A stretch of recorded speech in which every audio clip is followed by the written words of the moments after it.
finally, The Rock has started training in MMA. Yeah, you heard that right. The Rock, aka Dwayne Johnson, has sent social media into a frenzy with the news. The jabroni beating, pie eating, trail-blazing, eyebrow raising, step off the brake, put your foot on the gas, always ready to whoop some ass, people's champ, The Rock! Finally, The Rock has come!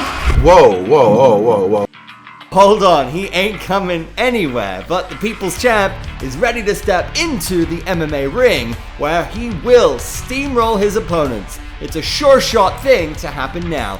And why am I so confident? It's because The Rock is training in MMA for his upcoming Hollywood blockbuster, The Smashing Machine, where he'll portray the role of MMA pioneer Mark Kerr.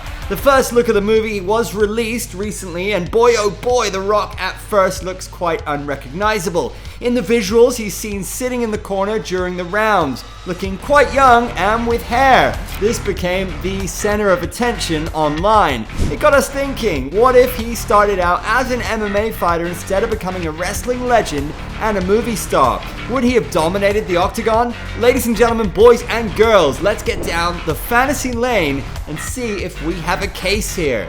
But before that, folks, MMA action doesn't stop throughout the year, and neither do we. We come up with detailed analysis on MMA round the week for you. So sit back and enjoy the MMA action along with Sportskeeda MMA. And don't forget to hit that bell icon.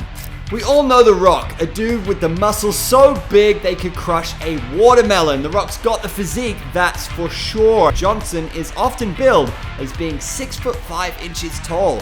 Apparently his walk-around weight, which is about 260 pounds. That is a pure heavyweight for MMA. Got an athletic background from his wrestling career. He also played American football in high school and college, as well as taking part in track and field. Later, he had dedicated himself to football. Just to sum up, he's a prototype for a UFC heavyweight. But unlike most top-level MMA fighters, he doesn't have a black belt in jiu-jitsu or some crazy striking background. He wrestled a little in high school, got into a few scraps growing up, which got him in trouble with the law. He was also athletic enough to find massive success as a professional wrestler, which was highly choreographed with elements of amateur wrestling and general fighting. So he has these street credentials for fighting, but not exactly the training most MMA fighters go through. But based on his past alone, he would have been a blue chip prospect, if not more. Back in the mid-90s, when The Rock was coming up in the WWE, wrestling was a big deal in MMA. It was the base on which many American fighters relied and favored. Wrestlers like Ken Shamrock, Mark Coleman, and Mark Kerr were beasts. Other fighters like Bas Rutten came up with a hybrid fighting style involving wrestling coupled with jiu-jitsu, becoming complete MMA fighters. Around this time, the UFC was still in its infancy and the MMA scene was way more advanced overseas. Japan had Fighting Network rings, better known as rings. Then came the legend of Pride Fighting Championships. This is what popularized legitimate MMA around the world. This is where mainstream stars were born.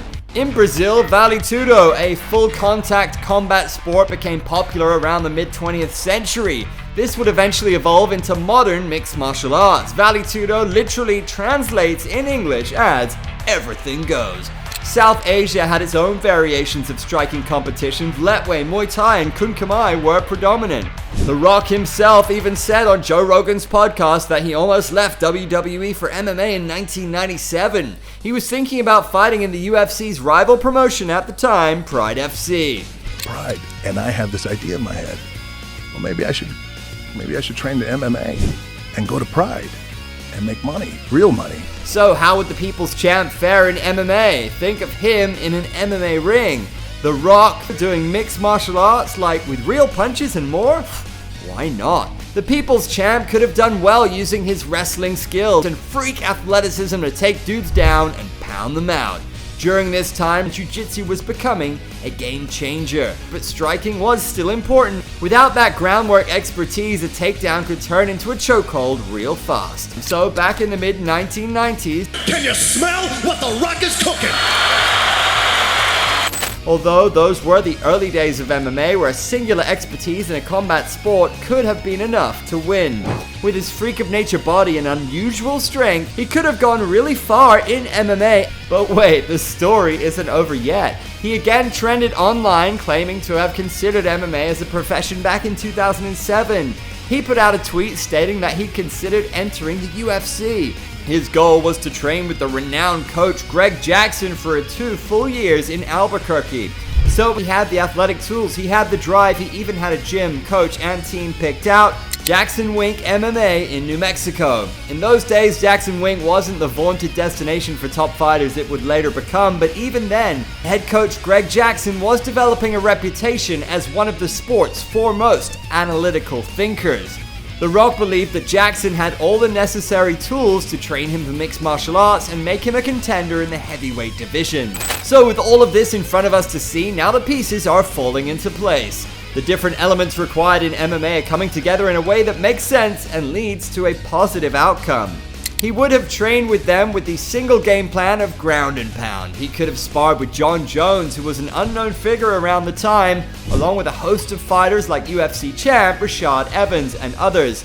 Randy Couture was the champ in 2007, soon to be dethroned by Brock Lesner, another import from the pro wrestling world to MMA. So we could have seen another glimpse of both fighting each other, but this time in MMA. This could have been a highly anticipated fight for Johnson. Imagine a press conference with both trash-talking each other. Oh my god, why didn't this happen?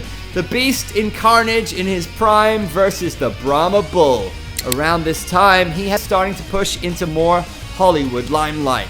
Rising on the popularity of the Brahma Bull, the sky was the limit for The Rock as well as the UFC. He would have had the influence on MMA just like Conor McGregor did years later, but that was in another 6 or 7 years. As Joe Rogan likes to say, the hype is real, folks. We might have heard the same for The Rock. So what's the verdict? How successful would The Rock have been? What would his trajectory have been in the MMA world? We can't say for sure if The Rock would have been an MMA champion. He definitely had the size and athleticism, but the lack of proper training might have held him back. One thing's for sure though, a fight between The Rock and some legendary MMA fighters would have been epic. Pro wrestling veteran Dutch Mantle disagreed with The Rock on this and said on his podcast that, but thinking about going to a shoot organization is one thing. Actually training and getting in an actual fight is something else.